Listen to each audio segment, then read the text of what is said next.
Alhamdulillah nahmaduhu wa nasta'inuhu wa nastaghfiruh wa na'udzu billahi min shururi anfusina wa sayyiati a'malina may yahdihillahu fala mudilla lahu wa may yudlil fala hadiyalah. Asyhadu an la ilaha illallah la syarikalah wa asyhadu anna Muhammadan 'abduhu wa rasuluhu la nabiyya ba'da. Allahumma salli wa sallim wa barik ala Muhammad wa ala alihi wa ashabihi wa man tabi'ahum bil huda ila yaumiddin, amma ba'd. Alhamdulillah, pada pagi ini kita bisa bertemu dan saya di sini yaitu hadir untuk pertama kali, dan tadi sudah diumumkan nama saya yaitu Ubaidillah Masyadi. Sekarang saya tinggal di Cilegon. Dan saya ini sebenarnya BA juga, Bali asli. Jadi lahir saya di Subagan. Baiklah, pada pagi ini kita akan membahas satu materi yang sudah ditentukan, yaitu pintu-pintu kebaikan. Materi ini saya ambil yaitu dari sebuah hadis, atau mengacu kepada sebuah hadis dari seorang sahabat, Mu'adz bin Jabal radhiyallahu anhu, semoga Allah meridainya. Dia berkata, qultu ya Rasulullah, akhbirni bi'amalin yudkhilunil jannah wa yuba'iduni minan nar. Qala laqad sa'alta an 'azim wa innahu layasirun 'ala man yassarahu Allah ta'ala 'alaihi. Ta'budullah la tusyriku bihi syai'a wa tuqimus shalah wa tu'tiz zakah wa tasumu ramadan wa tahujjul bait. Thumma qala ala adulluka 'ala abwabil khair, as-shawmu junnah was-sadaqah tudfi'ul khati'ah kama yudfi'ul ma' an-nar wa salatul rajul fi jawfil lail. Thumma tala tatajafa junubuhum 'anil madaji' yad'una rabbahum khawfan wa tama'an wa mimma razaqnahum yunfiqun fala ta'lamu nafsum ma ukhfiya lahum min qurrati a'yun jazaa'an bima kanu ya'malun. Mu'adz bin Jabal, semoga Allah meridainya, berkata, wahai Rasulullah, jelaskan kepadaku amal perbuatan yang bisa memasukkanku ke dalam surga dan menjauhkanku dari neraka. Beliau sallallahu alaihi wasallam bersabda, sungguh engkau telah bertanya tentang sesuatu yang besar, namun itu mudah bagi orang yang dimudahkan oleh Allah Azza wa Jalla di dalamnya, yaitu engkau beribadah kepada Allah Azza wa Jalla dan tidak mempersekutukannya dengan sesuatu pun, menegakkan salat, menunaikan zakat, berpuasa Ramadan dan haji ke Baitullah. Lalu beliau sallallahu alaihi wasallam bersabda, maukah engkau aku tunjukkan pintu-pintu kebaikan? Puasa adalah perisai, sedekah memadamkan kesalahan sebagaimana air bisa memadamkan air, sebagaimana air bisa memadamkan api, dan salat seorang di tengah malam.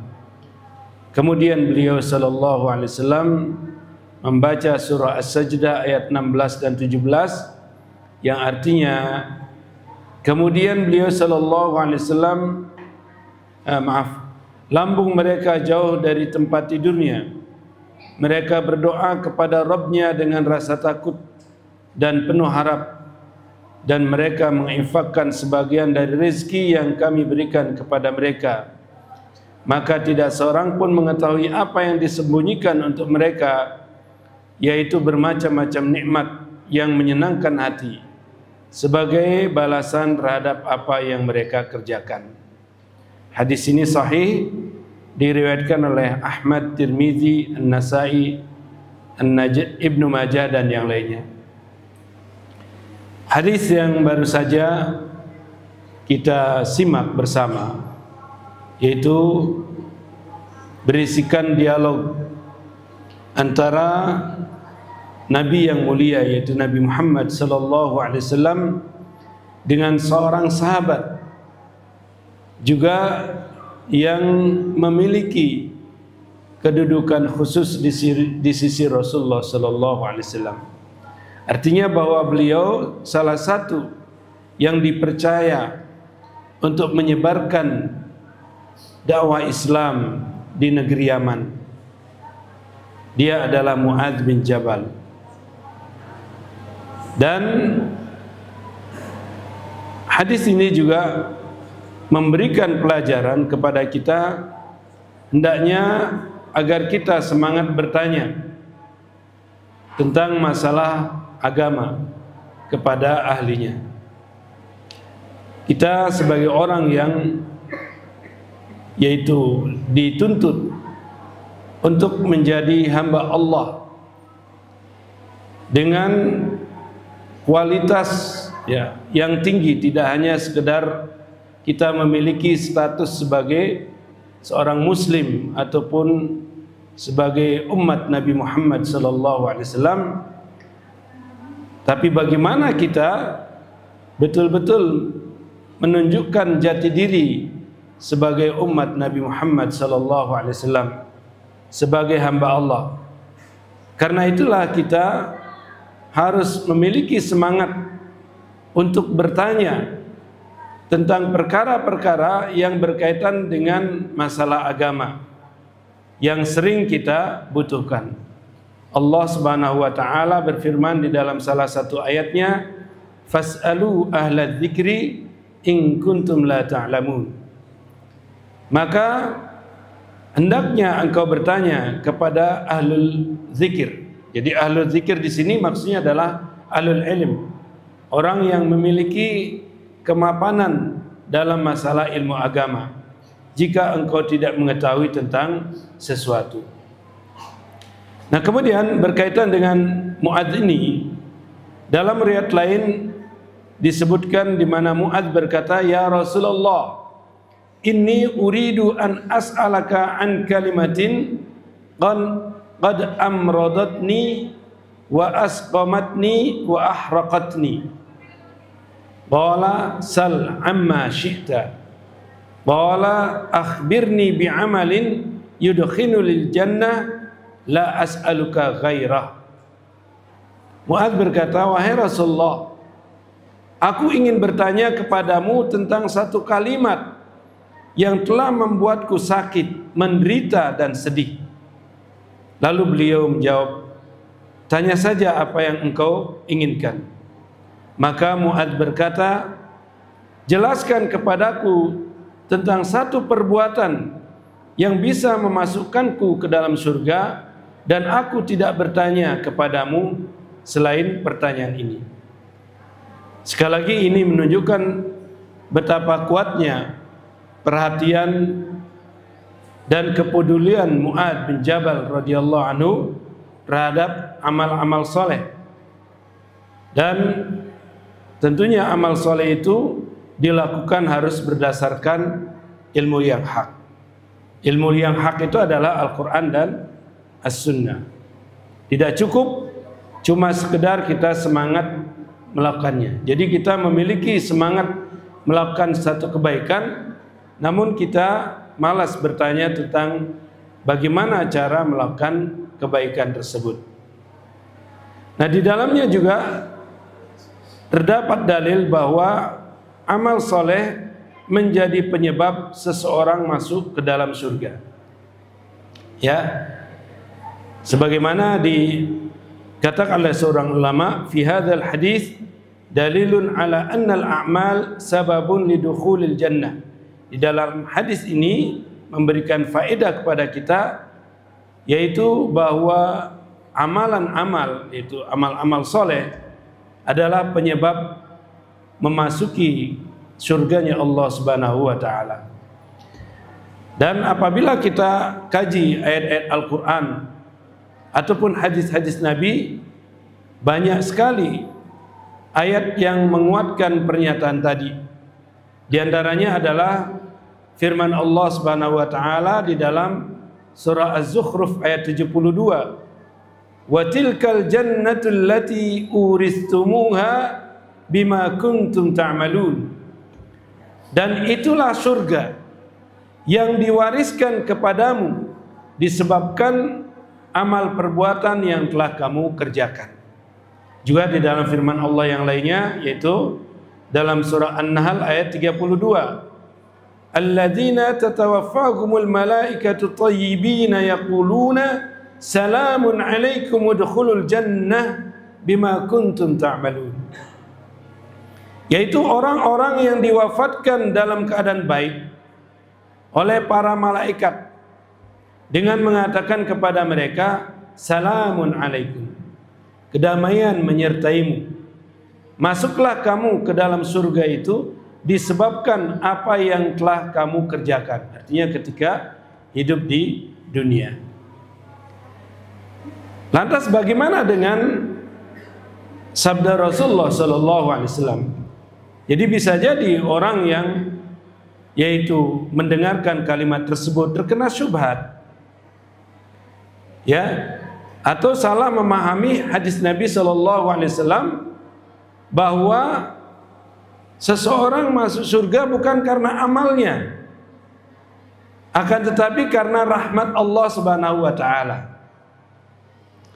di mana dia yaitu akan menyebutkan hadis. Memang hadis ini betul diriwayatkan oleh Imam Bukhari dan Imam Muslim, ya, di mana Rasulullah sallallahu alaihi wasallam pernah bersabda, la yadkhulul jannah ahadum minkum bi amalihi, ya. Qalu wala anta ya Rasulullah, qala la wala ana illa ayyataghammadanillah bifadlin wa rahmah. Amal seorang tidak akan memasukkan pelakunya ke dalam surga, atau amalan tidak akan memasukkan pelakunya ke dalam surga. Lalu beberapa sahabat ketika mendengarkan pernyataan ini bertanya, engkau juga tidak wahai Rasulullah? Artinya termasuk engkau juga wahai Rasulullah? Kemudian Rasulullah menjawab, ya, aku pun tidak. Artinya aku juga masuk surga bukan karena amalan, namun itu semua hanyalah karena karunia dan rahmat Allah Subhanahu wa taala. Ya, jadi sekali lagi hadis ini sahih diriwayatkan Imam Bukhari dan Imam Muslim. Namun kita harus merujuk kepada pemahaman para ulama Ahlus Sunnah. Bagaimana memahami hadis ini? Jadi maksudnya adalah wallahu alam bahwa amal itu sendiri tidak membuat seorang berhak atasnya surga. Amal merupakan rahmat Allah Azza wa Jalla dan karunia-Nya kepada hambanya. Jadi surga dan penyebab-penyebabnya semua berasal dari karunia dan rahmat Allah Azza wa Jalla. Ketika kita dimudahkan menjalankan amal soleh sesuai dengan yang dicontohkan oleh Rasulullah sallallahu alaihi wasallam, maka itu adalah merupakan rahmat. Ketika kita menjalankan amal-amal soleh dengan ikhlas sehingga diterima oleh Allah Subhanahu wa taala, maka dengannya bisa memasuki surga Allah Subhanahu wa taala. Nah, ini adalah pengertian dari kalimat tadi. Jadi ayat ini jangan difahami bahwa kita tidak perlu beramal, karena yang namanya masuk surga itu kehendak Allah. Kalau Allah memberikan rahmat akan masuk surga, kalau tidak ya tidak. Maka kita akan jawab bahwa memang memasuki surganya Allah adalah atas rahmat Allah. Namun rahmat Allah akan diberikan kepada orang-orang yang yaitu beramal soleh. Ya, di dalam hadis tadi terlihat bahwa Rasulullah sallallahu alaihi wasallam menanggapi permintaan Mu'adz dengan jawaban detail tentang amalan yang bisa dengannya masuk surga dan terjauh dari neraka. Bahkan beliau menganggap pertanyaan dari Mu'adz ini adalah sebagai perkara yang besar, tidak boleh kita anggap remeh. Beliau mengatakan, laqad sa'alta an azim. Ya, sungguh engkau bertanya tentang sesuatu yang besar. Kenapa demikian? Karena sebab masuk surga, ya, sebabnya adalah karena masuk surga ataupun selamat dari neraka adalah sesuatu yang sangat agung. Dia adalah orang yang sukses. Siapapun yang masuk ke surganya Allah, maka dia mendapatkan kesuksesan yang hakiki. Sebagaimana Allah Subhanahu wa taala yaitu menjelaskan di dalam surah Ali Imran ayat 185. Faman zuhziha 'anil nar wa udkhilal jannah faqad faz. Barang siapa dijauhkan dari neraka dan dimasukkan ke dalam surga, sungguh dia memperoleh kemenangan. Kemudian Rasulullah sallallahu alaihi wasallam menjelaskan bahwa perkara besar tersebut yaitu akan mudah diamalkan bagi yang mendapatkan yaitu kemudahan dari Allah, yang artinya mendapatkan taufik dari Allah Subhanahu wa taala. Ya, sebagaimana sabda beliau, wa innahu layasirun ala man yassarahu Allah taala alaih. Dan sesungguhnya perkara yang besar tadi akan menjadi mudah bagi seseorang yang diberikan kemudahan oleh Allah SWT untuk melakukannya. Karena itu para ulama yaitu berkata, fihi isyarah ila anna taufiq kullahu biyadillah azza wa jalla. Hadis ini berisikan isyarat bahwa taufik adalah seluruhnya di tangan Allah Subhanahu wa taala. Jadi tanpa adanya taufik dari Allah, maka seorang tidak akan mudah bisa melakukan amal soleh, sekalipun dia terkesan mudah. Tapi ketika Allah tidak memberikan kemudahan, akan terasa sulit. Sebaliknya ketika amalan itu terkesan adalah suatu hal yang besar, katakanlah menjalankan ibadah haji, berjihad di jalan Allah dengan mengorbankan jiwa dan harta. Bukankah ini adalah perkara yang sangat besar? Namun ketika Allah Subhanahu wa taala memberikan taufik pada seorang, maka semua itu akan terasa mudah. Karena itu kita jangan bosan untuk memohon pertolongan kepada Allah. Itu jangan bosan dengan mengucapkan doa, Allahumma a'inni ala dzikrika wa syukrika wa husni ibadati. Ya Allah, tolonglah aku untuk bisa mengingatmu, untuk bisa mensyukuri nikmatmu, dan untuk bisa melakukan ibadah kepadamu dengan baik. Ya, jadi Rasulullah sallallahu alaihi wasallam pernah mengajarkan seorang sahabat tentang doa ini, yang artinya bahwa doa ini adalah satu hal yang sangat penting untuk kita mohonkan kepada Allah. Hendaknya setiap kita berdoa, kita sisipkan doa ini untuk mendapatkan taufik dari Allah, sehingga kita bisa menjalankan ibadah sebagaimana yang disyariatkan melalui lisan Nabi Muhammad sallallahu alaihi wasallam. Nah, setelah itu Rasulullah sallallahu alaihi wasallam memberikan jawaban dengan menyebutkan beberapa amalan. Yang pertama, beliau menyebutkan ta'budullah la tusyriku bihi syai'a.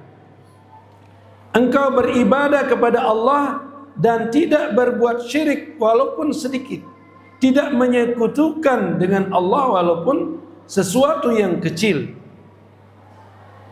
Jadi ini disebutkan yang pertama kali ketika beliau menyebutkan amal-amal soleh yang bisa memasukkan ke dalam surga. Ini membuktikan bahwa begitu pentingnya permasalahan tauhid sehingga menjadi prioritas pertama dan utama dari dakwah Nabi sallallahu alaihi wasallam. Insyaallah sering kita mendengarkan penjelasan masalah keutamaan dari dakwah ila tauhid, menyeru kepada tauhid, di mana Rasulullah sallallahu alaihi wasallam selama 13 tahun berada di kota Mekah, di mana fokus dakwah beliau kepada tauhidullah. Sebelum yang lainnya, sebelum masalah ibadah salat, sebelum masalah jihad, ya.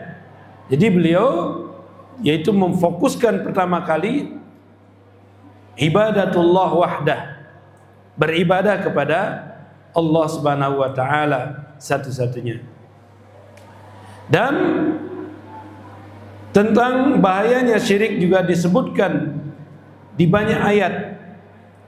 Di antaranya adalah surah Luqman ayat 13.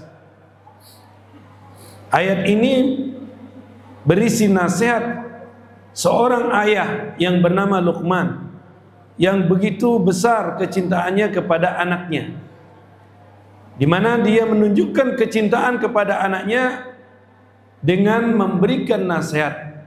Dan pertama kali nasihat yang beliau sampaikan kepada anaknya, ya bunayya la tusyrik billah, inna syirka la zulmun azim.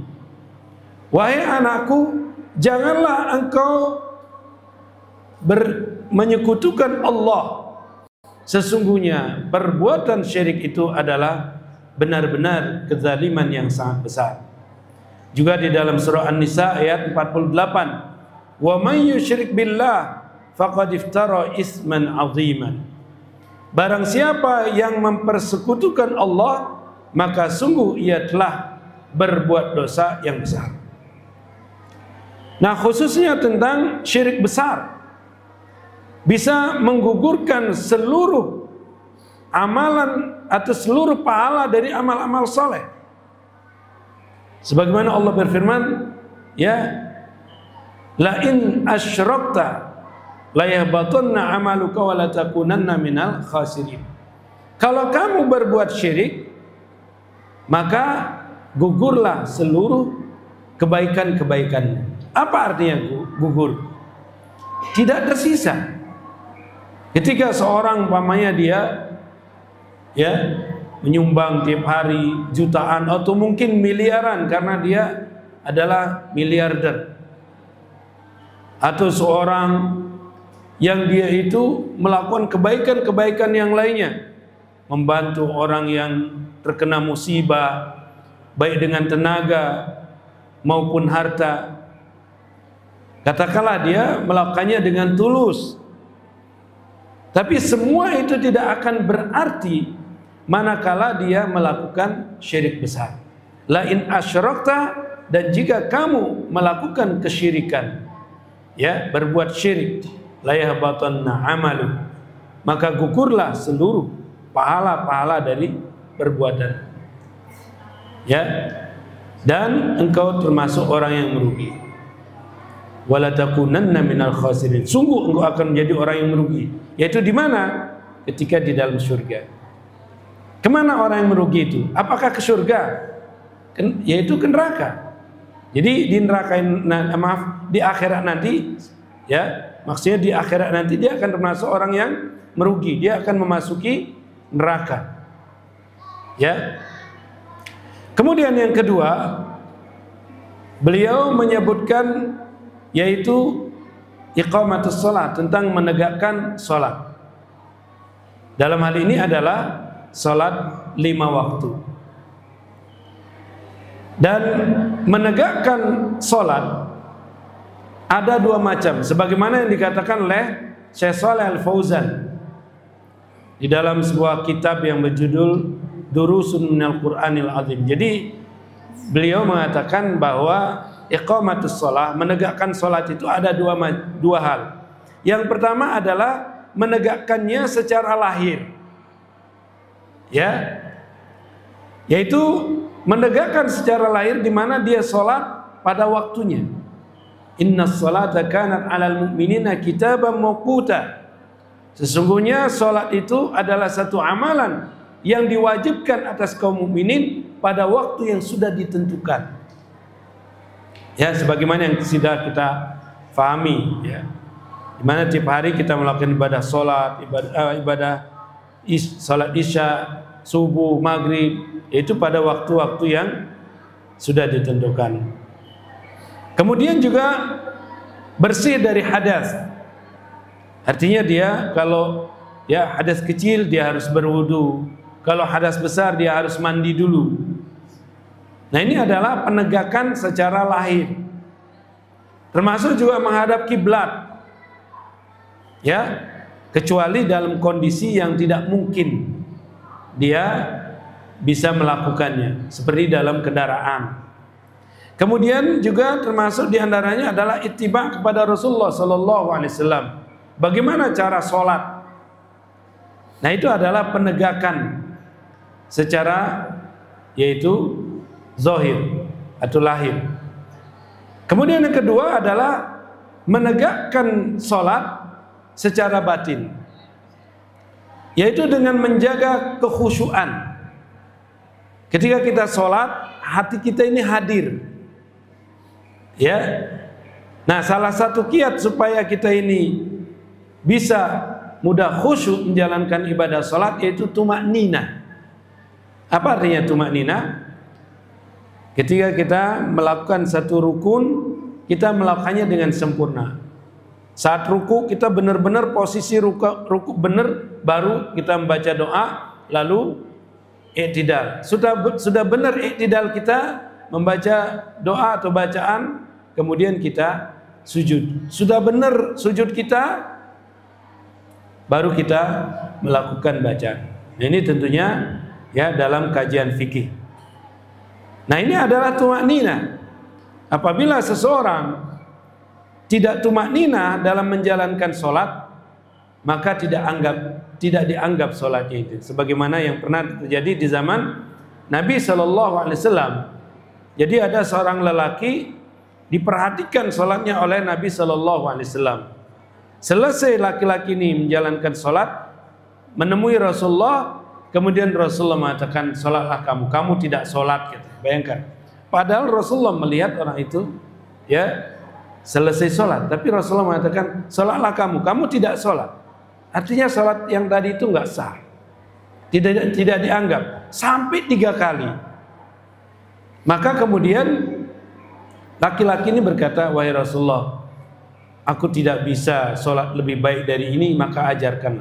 Nah, kemudian ketika Rasulullah Sallallahu Alaihi Wasallam mengajarkan sholat kepada orang ini, difahami oleh para ulama bahwa yaitu sholat wajib padanya yaitu tumakninah. Ya, nah sebentar lagi kita akan masuki bulan Ramadan. Jangan sampai kita menjalankan sholat banyak rakaatnya tapi tidak ada kekhusyuan dikarenakan tidak adanya tumakninah, maka sia-sia di sisi Allah Subhanahu wa taala. Kita hanya mendapatkan lelah, namun kita tidak mendapatkan sedikit pun kebaikan dari Allah Subhanahu wa taala. Nah, tentang hikmah dan tujuan dari menegakkan sholat, di antaranya adalah disebutkan di dalam surah Al-Ankabut ayat 45. Wa aqimis shalah innas salata tanha 'anil fahsya'i wal munkar wa la dzikrullahi akbar. Dan dirikanlah olehmu salat, sesungguhnya salat itu mencegah diri dari perbuatan keji dan mungkar, dan sungguhnya mengingat Allah yaitu salat adalah lebih besar keutamaannya dari ibadah yang lainnya. Syekh Shalih Al-Fauzan dalam kesempatan lain, yaitu ketika menjelaskan ayat tadi, yaitu surah Al-Ankabut ayat 45, beliau berkata, ayat ini memiliki 2 faedah yang sangat besar. Yang pertama, bahwa penegakan sholat bisa mencegah pelakunya dari perbuatan keji dan mungkar. Dan kemudian yang kedua, di dalam ibadah salat ada zikrullah. Ya, ada zikir kepada Allah Subhanahu wa taala. Dan zikir ini tentunya akan bisa menenangkan hati. Ala bi dzikrillahi tatmainnul qulub. Nah, karena itulah ya, kita hendaknya menjadikan salat sebagai kebutuhan, bukan dikesankan sebagai beban berat. Kalau orang mengesankan salat sebagai beban berat, kalaupun dia mau melakukannya, yang penting sudah gugur kewajiban. Salat Isya 4 rakaat, yang penting sudah melakukan 4 rakaat. Perkara sah atau tidak, diterima atau tidak belakangan. Sehingga kalau ditanya, kamu sudah salat? Sudah. Jadi terhindar dari rasa malu. Nah, sekali lagi ini adalah satu kerugian yang besar.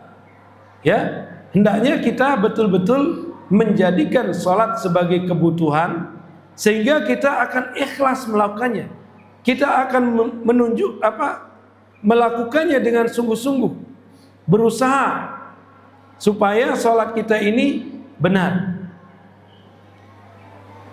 Rasulullah Sallallahu Alaihi Wasallam adalah seorang hamba Allah yang paling mulia. Nah, salah satu ya amalan yang menonjol pada diri beliau adalah ibadah salat. Pernah Rasulullah Sallallahu Alaihi Wasallam bersabda, "Innama hubbiba ilayya min dunyakum an-nisa'u tib wa ju'ilat qurratu 'aini fis shalah." Sesungguhnya di antara kesenangan dunia kalian yang aku cintai adalah wanita dan wewangian, dan dijadikan kesenangan hatiku terletak di dalam salat. Kita lihat, wa ju'ilat qurratu 'aini fis shalah. Ini artinya bahwa Rasulullah Sallallahu Alaihi Wasallam merasakan tenang hatinya, jiwanya tentram ketika sedang menjalankan ibadah salat. Pernah suatu hari Rasulullah Sallallahu Alaihi Wasallam ketika menyuruh Bilal, ya muadzin beliau, untuk iqamah, yang artinya salat berjamaah akan dimulai. Beliau tidak mengatakan, wahai Muadz, lakukan iqamah, tidak. Tapi beliau mengucapkan kalimat, ya Bilal arihna bis salah. Hadis ini sahih diriwayatkan oleh Imam Ahmad dan Imam Abu Daud. Jadi beliau mengatakan, wahai Bilal, berilah aku istirahat dengan menjalankan salat. Subhanallah. Ya, kalau kita menjalankan ibadah salat, rasa nikmat, baik salat fardu maupun salat sunnah, Masya Allah, ini adalah taufik dari Allah Subhanahu wa ta'ala. Tapi sebaliknya, ketika kita menyadari ibadah salat adalah kewajiban, akan tetapi kita masih bermalas-malasan dalam melakukannya, bahkan tidak sedikit dari kaum muslimin yaitu mengabaikan ibadah salat ini. Ketika seseorang ya melakukan ibadah salat dengan bermalas-malasan, ya artinya yang penting gugur kewajiban, tidak disadari dia telah mengikuti sifat orang munafik. Wa idza qamu ila sholati qamu kusala. Kalau mereka, yaitu orang-orang munafik, berdiri untuk melakukan sholat, mereka melakukannya dengan bermalas-malasan. Kita lihat, ini adalah salah satu sifat yang menonjol pada kaum munafikin di zaman Nabi Sallallahu Alaihi Wasallam, yaitu mereka sholat dengan malas. Dan ada sholat yang paling dirasakan berat oleh mereka, sebagaimana yang dinyatakan oleh Rasulullah Sallallahu Alaihi Wasallam dalam hadis yang diriwayatkan Imam Bukhari, laisa salatun asqala 'alal munafiqin minal fajri wal isya walau ya'lamuna ma fihima la atauhuma walau habwan. Tidak ada salat yang lebih berat atas kaum munafik dibandingkan salat subuh dan salat isya. seandainya mereka mengetahui pahala yang terdapat di dalam hal itu, niscaya mereka akan mendatangi keduanya walaupun harus dengan merangkak. Ya, jadi ini sekali lagi tentang pentingnya ibadah salat. Kemudian yang ketiga yaitu mengeluarkan zakat bagi orang yang kaya tentunya. Ya, dan haram mengabaikannya. Ya, di mana Allah Subhanahu wa taala memberikan ancaman yang besar bagi orang-orang yang seharusnya dia sudah mengeluarkan zakat mal, namun dia tidak mengeluarkannya. Kalau zakatul fitri, ya mereka rata-rata mau melakukannya. Tapi kalau zakatul mal, banyak yang enggan melakukannya. Mereka kalau pergi ke luar negeri, ya, mengeluarkan duit ratusan juta, mereka tidak keberatan. Tapi begitu diingatkan bahwa dia sudah berkewajiban mengeluarkan zakat, ya, atas hartanya, maka dia akan enggan. Nah, ini adalah akan menjadi bumerang bagi dirinya. Allah Subhanahu wa taala berfirman, "Walladzina yaknizuna adh-dhahab wal fiddah wa la yunfiquna fi sabilillah fabashshirhum bi'adzabin alim yauma yuhma 'alaiha fi nari jahannam fatuqwa biha jibahuhum wa junubuhum wa zuhuruhum hadza ma kanaztum li anfusikum fadzuqu ma kuntum taknizun." Dan orang-orang yang menyimpan emas dan perak dan tidak mau menafkahkannya pada jalan Allah, maka kabarkanlah kepada mereka bahwa mereka akan mendapatkan siksa yang pedih pada hari dipanaskan emas perak itu di dalam neraka jahanam, lalu dibakar dengannya dahi mereka, lambung dan punggung mereka, lalu dikatakan kepada mereka, inilah harta bendamu yang kamu simpan untuk dirimu sendiri, maka rasakanlah sekarang akibat dari apa yang telah kamu simpan di dunia. Ya, At-Taubah ayat 34 dan 35. Nah, selanjutnya Rasulullah sallallahu alaihi wasallam menyebutkan tentang yaitu ibadah puasa di bulan Ramadan. Sebentar lagi kita akan menjalankan ibadah puasa. Nah, ini adalah ibadah yang banyak sekali keutamaannya. Termasuk ketika kita sedang berpuasa, ya, di situ ada momen yang mustajab bagi doa. Ya, di antara doa yang mustajab adalah da'watus shaim. Doa orang yang sedang berpuasa. Kapan kita mulai berpuasa? Hah? Kapan? Mulai subuh kan? Subuh sampai maghrib. Jadi selama kita menjalankan ibadah puasa, itulah artinya kita berpuasa. Kita banyak-banyak berdosa. Berdoa. Apa definisi dari shaum atau siap? Secara bahasa artinya al-imsak, menahan diri. Ini adalah secara bahasa. Ya, termasuk juga menahan diri dari tidak bicara. Menahan diri dari bicara maksudnya itu adalah termasuk yaitu shaum secara bahasa. Seperti Allah SWT mengisahkan yaitu Maryam, ya, dalam surah Maryam ayat 26. Inni nazartu lirrahmani shauma falan ukallimal yauma insiya. Sesungguhnya aku telah bernazar untuk berpuasa bagi yang Maha Pemurah. Nah, kemudian dilanjutkan, maka aku tidak akan bicara dengan seorang manusia pun pada hari ini. Nah, ini adalah pengertian dari shaum tadi. Aku bernazar kepada Allah untuk berpuasa, shaum. Apa maksudnya shaum? Tidak mengajak manusia untuk berbicara, menahan diri dari berbicara. Nah, adapun secara istilah yang dimaksud dengan shaum, menjalankan puasa, ya, itu pada syariat Nabi sallallahu alaihi wasallam al-imsak anil akli wasyurbi wa jami'il mufattirat min tulu'il fajri ila ghurubi syamsi bi niyati taqarrub ila Allah. yaitu menahan diri dari makan, dari minum, dan dari segala pembatal puasa yang lainnya. Ya, yaitu mulai fajar sampai maghrib dengan niat taqarrub, pendekatan diri, yaitu kepada Allah Subhanahu wa taala. Dalam menjalankan ibadah saum ini ada perkara-perkara yang sunnah dilakukan, yang disebut dengan adab berpuasa. Seperti kita disunnahkan makan sahur terlebih dahulu sebelum subuh, kemudian berbuka di awal waktu maghrib, artinya tidak menunda-nunda. Ini adalah adab-adab sunnah, termasuk banyak memanfaatkan waktu saat berpuasa dengan membaca Al-Quran.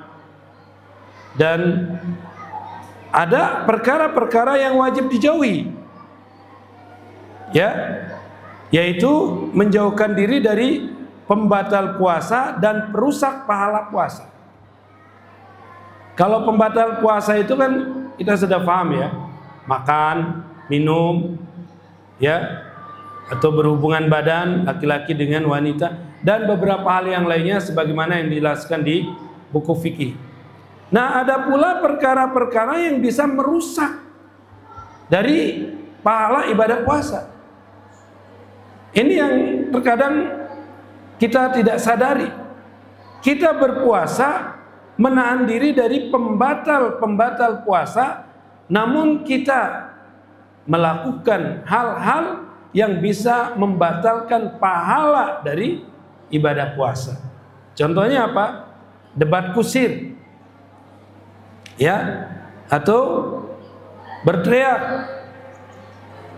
Sebagaimana Rasulullah SAW bersabda, "Idza kana yauma shaumi ahadikum fala yarfus wala yaskhab wala yajhal fa idza syatamahu ahad aw qatalahu falyaqul inni shaim." Jika pada hari salah seorang di antara kalian berpuasa, maka janganlah ia mengucapkan kata-kata keji, membuat kegaduhan, dan tidak juga melakukan perbuatan-perbuatan orang bodoh. Jika ada orang yang mencaci atau menyerangnya, artinya mengajak bertengkar, maka jawablah dengan mengatakan, "Maaf, aku sedang berpuasa." Nah, ini adalah adab.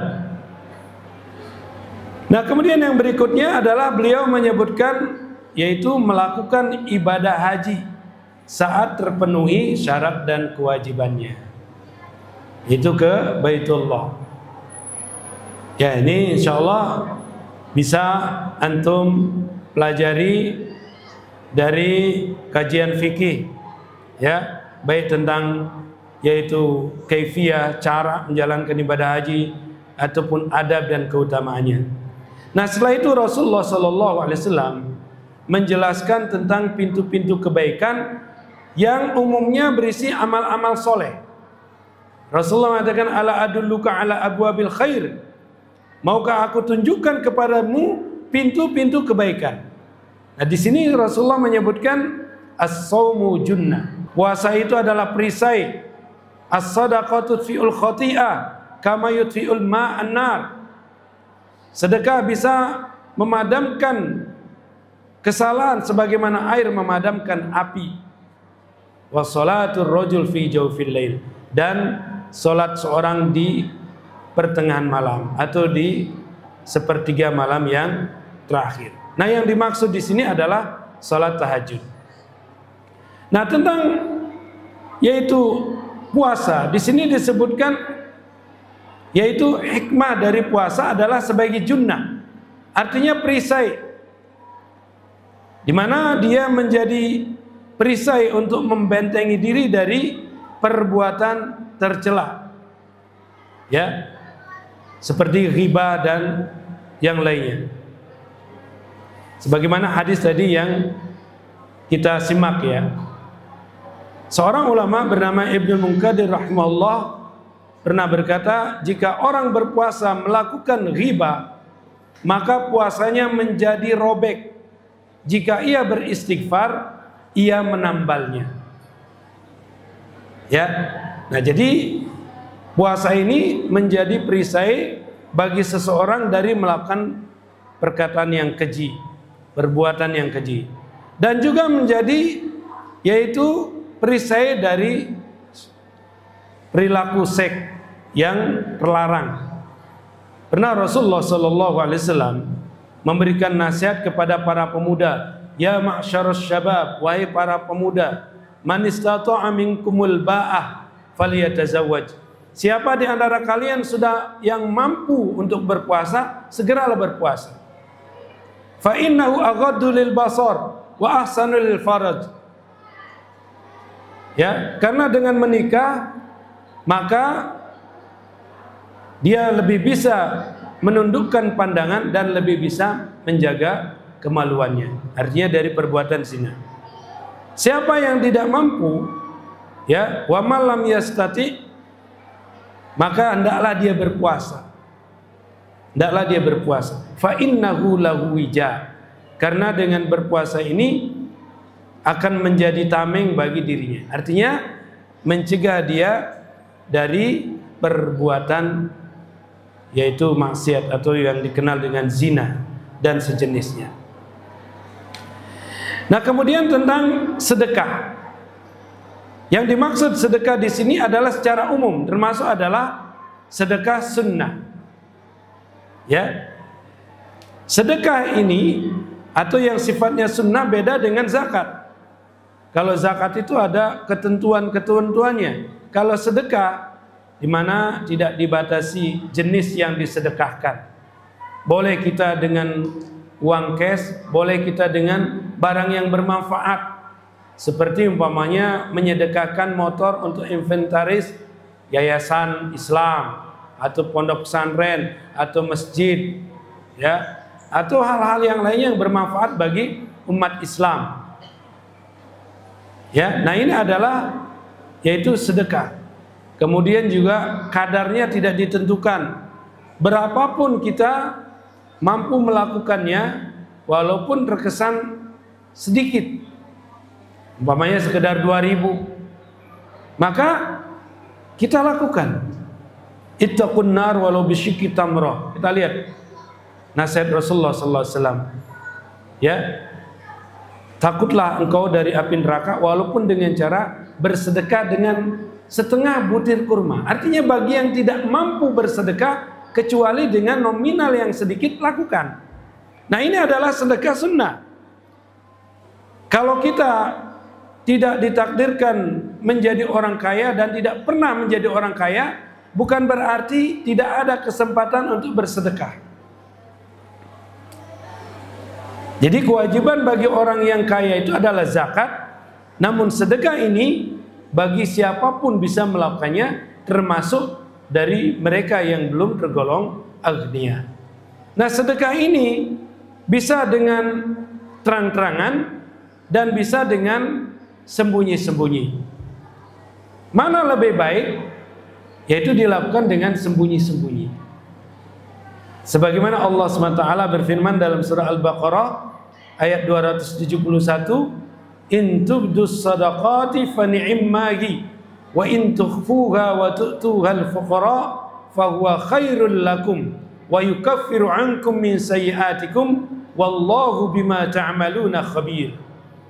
Jika kamu menampakkan sedekahmu, maka itu adalah baik. Namun jika kamu menyembunyikannya dan kamu berikan kepada orang-orang fakir, maka menyembunyikannya itu lebih baik bagimu. Dan Allah akan menghapuskan darimu sebagian dari dosa-dosamu atau kesalahanmu. Dan Allah mengetahui apa yang kamu kerjakan. Kita lihat di sini, ya, bahwa bersedekah dengan cara sembunyi-sembunyi itu adalah lebih baik. Kenapa? Mencegah diri dari riya. Nah, kita memang melakukannya dengan sembunyi. Sekarang kan zamannya medsos. Jangan setelah itu kita umumkan. Kita ketika ke masjid, ya, memasukkan duit 100.000 sambil kita tutupi tangan kita ini. Ini nggak apa-apa, supaya nggak ketahuan dengan yang lainnya. Tapi setelah itu kita buat status, alhamdulillah, saya tadi secara sembunyi-sembunyi memasukkan duit 100.000. Sekarang kan zamannya orang begitu. Ya, pergi ke Mekah umroh, selfie, kemudian dipasang di status, alhamdulillah saya bisa melakukan umroh. Saya pernah itu ketika tawaf, di sebelah saya ini ada seorang pemuda sambil tawaf dia selfie. Coba, apa tujuannya? Kenapa kita melakukan perbuatan secara sembunyi-sembunyi jika itu harus bisa dilakukan dengan sembunyi-sembunyi? Karena tadi itu mencegah riya. Kecuali perbuatan yang tidak mungkin kita lakukan secara sembunyi-sembunyi. Seperti kita tawaf di Ka'bah. Saya akan nunggu sepilah biar nggak ada orang tahu. Saya akan tawaf menunggu orang, ya, atau menunggu sepi, tidak ada satupun orang di Masjidil Haram, ya nggak bakalan pernah bisa tawaf. Ya, sholat berjamaah harus di hadapan banyak orang. Tapi sekali lagi ketika perbuatan itu bisa dilakukan secara sembunyi-sembunyi, maka kita lakukan secara sembunyi-sembunyi, termasuk sholat malam. Nah, ini adalah tentang yaitu pentingnya kita melakukan amalan secara sembunyi-sembunyi, di antaranya adalah yaitu melakukan sedekah. Nah, yang berikutnya adalah tentang keutamaan salat malam. Namun karena waktunya sudah hampir 6:30, kita cukupkan dulu sampai di sini. Semoga apa yang kita kaji walaupun tidak lama itu memberikan manfaat yang besar. Semoga Allah SWT memberikan kemudahan kepada kita untuk mengamalkan amal-amal saleh yang dengannya kelak bisa memasuki surganya Allah dan menjauhkan kita dari azab neraka. Amin ya rabbal alamin. Aqulu qouli hadza subhanakallahumma bihamdika asyhadu an la ilaha illa anta astaghfiruka wa atubu ilaik. Assalamualaikum warahmatullahi wabarakatuh.